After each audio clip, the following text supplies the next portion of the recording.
Hi, I'm Jennifer Manavis, and in this video, I'll show you the second stage of reprocessing reusable medical devices, which is the inspection and packaging. The PPE used in unloading washer is a heat-proof rubber gloves to protect you from the heat of the washer and to avoid burns. When unloading, place item directly into designated storage areas to minimize handling. Gently handle items to prevent damage. Avoid overcrowding to maintain safe environment. And remember adhering to health and safety protocols during unloading. It is essential for maintaining a sterile environment and protecting both patients and staff.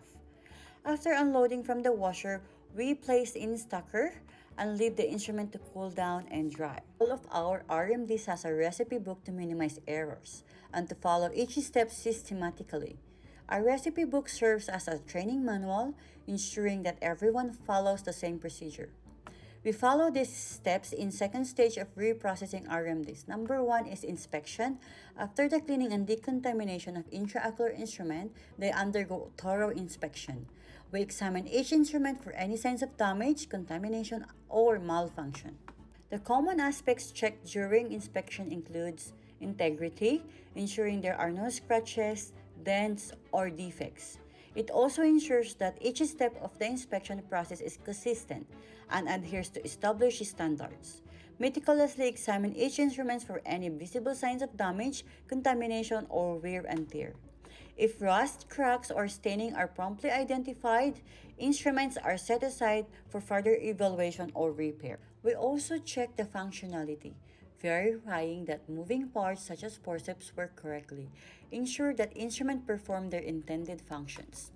We place instrument protection, like covers for sharp instruments to avoid damaging the instruments and to protect ourselves from injury. Next is cleanliness, confirming that instruments are free from residue.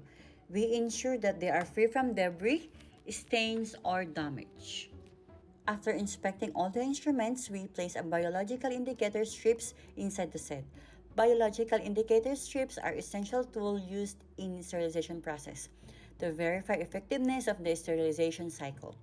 Packaging. Proper packaging is crucial to maintain sterility until the instruments are used in surgery. Proper folding techniques are used to create sealed package. We ensure that instruments are properly arranged and secured within the packaging. After packaging, we label with essential information. We use sterilization tape to label, which also helps differentiate between processed and unprocessed loads.